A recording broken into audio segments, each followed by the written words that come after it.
Chapitre 40. La piété filiale et le respect des liens du sang.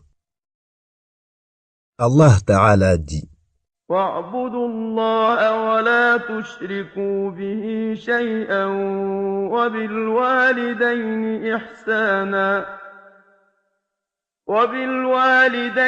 إِحْسَانًا وَبِذِي الْقُرْبَىٰ وَالْيَتَامَىٰ وَالْمَسَاكِينِ وَالْجَارِ ذِي الْقُرْبَىٰ وَالْجَارِ الْجُنُبِ وَالصَّاحِبِ بِالْجَنبِ وَابْنِ السَّبِيلِ وَمَا مَلَكَتْ أَيْمَانُكُمْ. Adorez Allah et ne lui donnez aucun associé. Agissez avec bonté envers vos pères et mères, les proches, les orphelins, les pauvres, le proche voisin, le voisin lointain, le collègue et le voyageur, et les esclaves en votre possession. Sourate 4, verset 36. Craignez Allah au nom duquel vous vous implorez les uns les autres, et craignez de rompre les liens du sang. Sourate 4, verset 1. Qui unissent ce qu'Allah a commandé d'unir. Sourate 13, verset 21. Et nous avons enjoint à l'homme de bien traiter ses pères et mères. Sourate 29, verset 8. Et ton Seigneur a décrété, n'adorez que lui, et marquez de la bonté envers les pères et mères. Si l'un d'eux ou tous deux doivent atteindre la vieillesse auprès de toi, alors ne leur dis point « fille » et ne les brusque pas. Mais adresse-leur des paroles respectueuses et par miséricorde, abaisse pour eux l'aile de l'humilité et dis: Ô mon Seigneur, fais-leur à tous deux miséricorde, comme ils m'ont élevé tout petit. Sourate 17, versets 23-24. Nous avons commandé à l'homme la bienfaisance envers ses pères et mères. Sa mère l'a porté, subissant pour lui peine sur peine. Son sevrage a lieu à 2 ans. Sois reconnaissant envers moi ainsi qu'envers tes parents, vers moi est la destination. Sourate 31, verset 14. 312. Abu Abdirrahman, Abdullah ibn Mas'ud, radiyallahu anhu, rapporte avoir interrogé le prophète, alayhi salatu wassalam. Quelle œuvre est la plus aimée d'Allah Ta'ala? Il me répondit: la prière accomplie à l'heure prescrite. Je dis: et ensuite? Il répondit: la piété filiale. Je dis: et puis? Il répondit: le combat pour la cause d'Allah. Al-Bukhari et Muslim. 313. Selon Abu Huraira, radiyallahu anhu, le messager d'Allah, alayhi salatu wassalam, a dit: personne ne pourra être suffisamment reconnaissant envers son père, à moins de le trouver à l'état d'esclave, puis de le racheter pour l'affranchir ensuite. Muslim. 314. D'après Abu Huraira, radiyallahu anhu, le messager d'Allah, alayhi salatu wassalam, a dit: que celui qui croit en Allah et au jour dernier reçoive généreusement ses hôtes. Que celui qui croit en Allah et au jour dernier ne rompe pas les liens du sang. Et que celui qui croit en Allah et au jour dernier dise du bien ou se taise. Al-Bukhari et Muslim. 315. D'après Abu Huraira, radiyallahu anhu, le messager d'Allah, alayhi salatu wassalam, a dit: lorsque Allah Ta'ala eut parachevé la création, les liens du sang, Ar-Rahim, se levèrent et dirent: ceci est la place de celui qui cherche refuge auprès de toi contre la rupture des liens du sang. Allah dit: oui. Ne seriez-vous pas satisfait si je maintenais les liens avec ceux qui maintiennent les liens du sang, et si je rompais les liens avec ceux qui les rompent? Ils dirent: si, nous en serions satisfaits. Allah dit: alors je le ferai pour vous. Puis le messager d'Allah, alayhi salatu wassalam, ajouta: récitez si vous le voulez ce verset.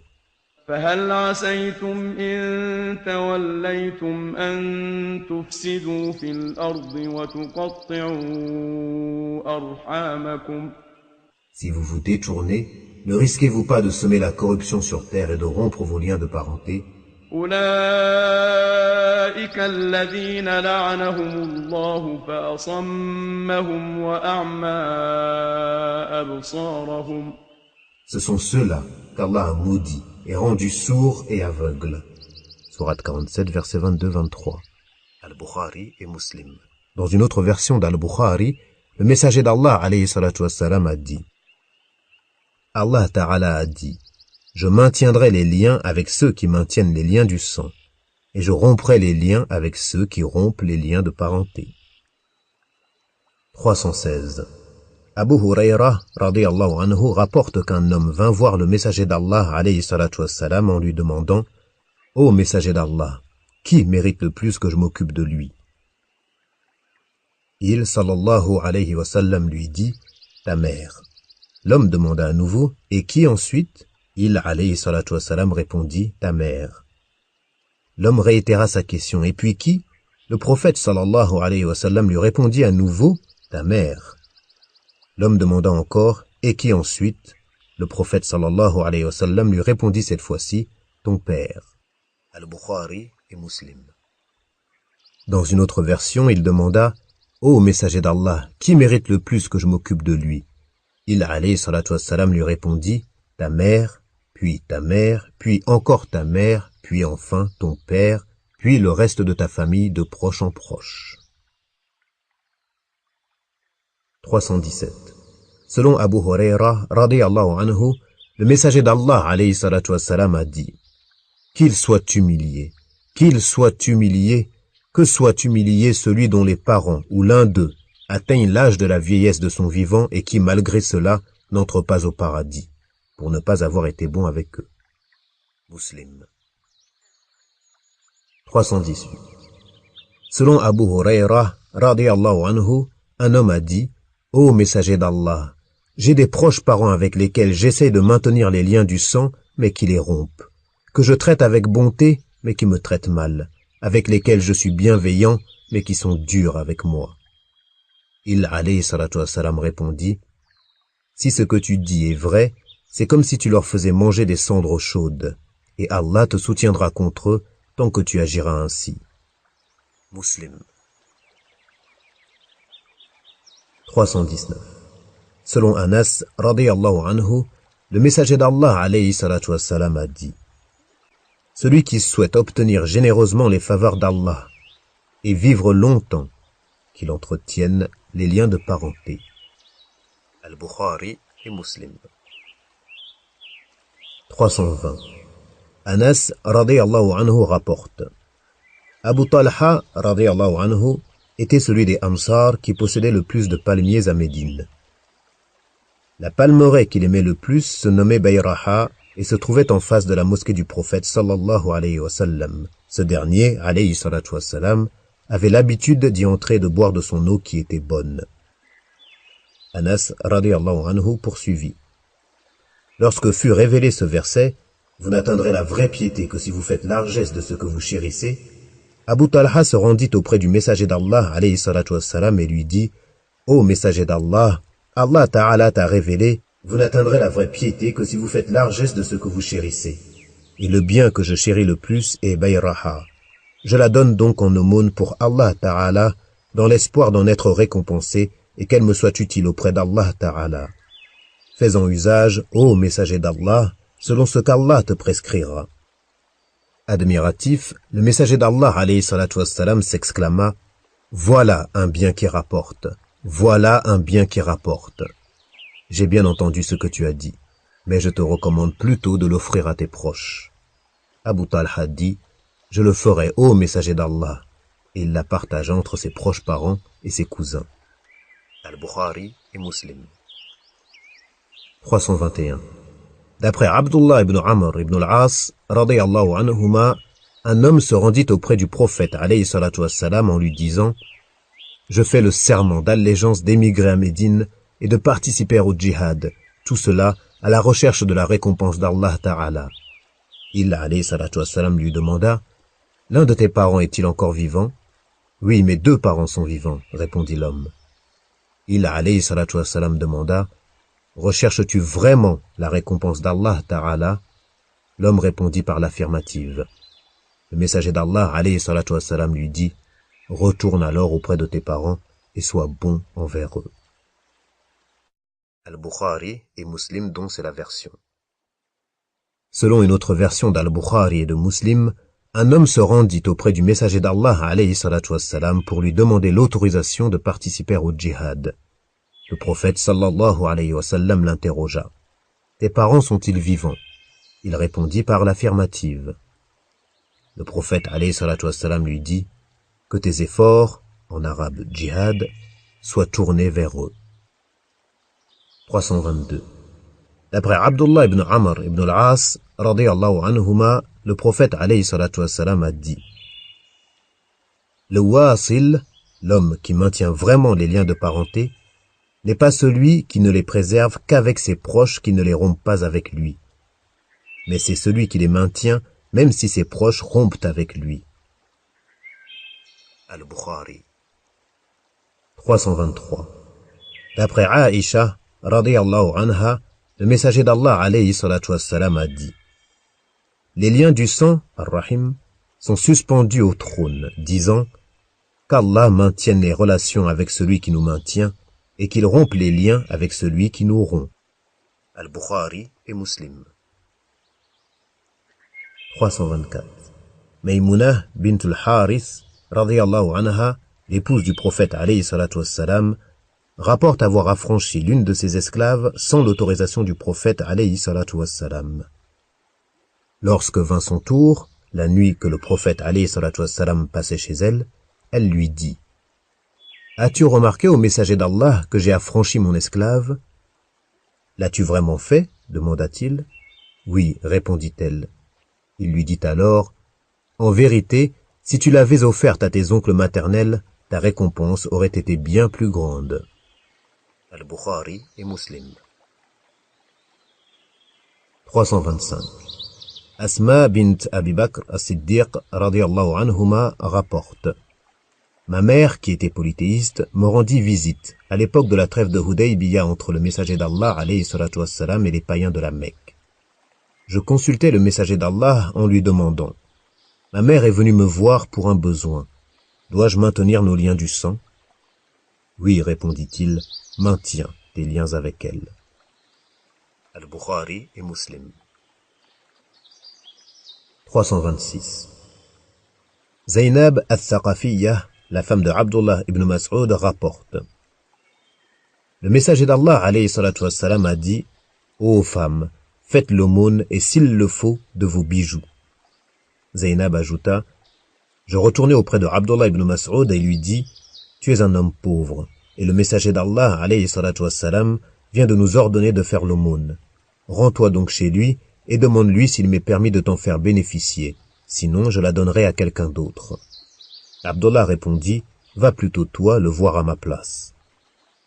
Arrivé devant la porte du messager d'Allah alayhi salatu wassalam, je trouvai une femme des Ansar venue avec la même interrogation. Le messager d'Allah sallallahu alayhi wa sallam nous inspirait un si profond respect que Bilal dut sortir à notre rencontre. Nous lui dîmes: va voir le messager d'Allah et informe-le qu'il y a 2 femmes devant sa porte qui demandent s'il leur est permis de donner l'aumône à leur mari et aux orphelins sous leur tutelle, mais sans l'informer de notre identité.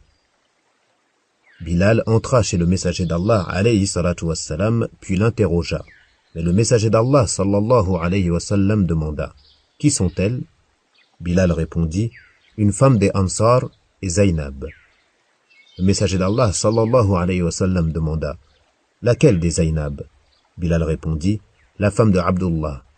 Il alayhi salatu wassalam dit: elles auront 2 récompenses, celle de la parenté et celle de l'aumône. Al-Bukhari et Muslim. 327. Abu Sufyan Sakhr ibn Harb radiyallahu anhu rapporte que lorsqu'il fut longuement interrogé par Héraclius, l'empereur des Romains, au sujet des enseignements du prophète alayhi salatu wassalam, il lui répondit: il nous ordonne d'adorer Allah seul sans rien lui associer et de renoncer aux pratiques et aux croyances de nos ancêtres. Il nous ordonne aussi d'accomplir la salat, d'être sincère, vertueux et de ne pas rompre les liens du sang. Al-Bukhari et Muslim. 328. D'après Abu Dharr, radiyallahu anhu, le messager d'Allah alayhi salatu wassalam a dit: vous allez conquérir l'Égypte, où le kara, qirat, est fréquemment employé. Soyez bienveillants envers ses habitants, car ils ont des droits ainsi que des liens de sang avec vous. Dans une autre version encore, lorsque vous l'aurez conquise, traitez bien ses habitants, car ils ont des droits ainsi que des liens de parenté ou des liens de mariage avec vous. Muslim. Les savants ont expliqué l'origine de ces liens du sang en soulignant que Hajar, la mère d'Ismaïl, le père des Arabes, était originaire d'Égypte. Les liens de mariage ont quant à eux pour origine Maria, la mère d'Ibrahim, fils du messager d'Allah alayhi salatu wassalam, qui était également égyptienne. 329. Selon Abu Huraira, radiyallahu anhu, lorsque ce verset fut révélé, et avertit les gens qui te sont les plus proches, sourate 26, verset 214, le messager d'Allah alayhi salatu wassalam appela les gens de Quraysh qui se rassemblèrent.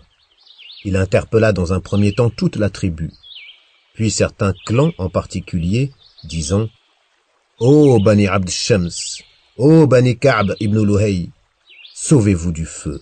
Ô Bani Murra ibn Ka'b, sauvez-vous du feu. Ô Bani Abd Manaf, sauvez-vous du feu.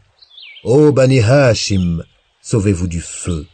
Ô Bani Abd al-Muttalib, sauvez-vous du feu. Ô Fatima, sauve-toi du feu, car je ne pourrai rien pour vous contre la colère d'Allah, excepté en vertu de nos liens du sang que je maintiendrai. » Muslim. 330. Abu Abdillah Amr ibn al-As radiyallahu anhuma a dit: J'ai entendu le messager d'Allah alayhi salatu wassalam annoncer haut et fort: les membres de ce clan qu'il cita ne sont pas mes alliés. Mes alliés sont Allah et les croyants vertueux. Cependant, il y a entre nous des liens de parenté que je maintiendrai. Al-Bukhari et Muslim. 331. Selon Abu Ayyub Khalid ibn Zayd al-Ansari, radiyallahu anhu, un homme demanda au prophète alayhi salatu wassalam: Ô messager d'Allah, indique-moi des œuvres qui me fassent entrer au paradis et m'éloignent de l'enfer. Le prophète alayhi salatu wassalam dit: Adore Allah sans rien lui associer dans son adoration. Accomplis la salat, acquitte-toi de l'aumône légale, la zakat, et maintiens les liens du sang. Al-Bukhari et Muslim. 332. D'après Salman ibn Amir, radiyallahu anhu, le messager d'Allah alayhi salatu wassalam a dit: Que l'un d'entre vous rompe son jeûne avec des dattes, car elles sont une bénédiction. S'il n'en trouve pas, alors avec de l'eau, car elle purifie. S'il n'en trouve pas, alors avec de l'eau, car elle purifie. Puis il ajouta, alayhi salatu wassalam, l'aumône donnée aux pauvres n'est récompensée qu'une seule fois, alors que celle donnée à un parent est doublement récompensée. La récompense de l'aumône est celle des liens du sang. At-Tirmidhi a dit, hadith Hassan. 333. Ibn Omar, radiyallahu anhuma, rapporte: J'avais une femme que j'aimais, mais que Omar, radiyallahu anhu, son père, détestait. Il m'ordonna de la répudier, mais je refusai. Omar, radiyallahu anhu, se rendit alors auprès du prophète, alayhi salatu wassalam, et lui raconta notre différend. Le prophète, sallallahu alayhi wa sallam, m'ordonna alors de la répudier. Abu Daoud et At-Tirmidhi a dit, hadith Hassan Sahih. 334. D'après Abu Darda, radiyallahu anhu, un homme vint le voir en lui disant: Ma mère m'ordonne de répudier mon épouse. Abu Darda lui dit qu'il avait entendu le messager d'Allah, alayhi salatu wassalam, dire: Le père est la porte principale du paradis.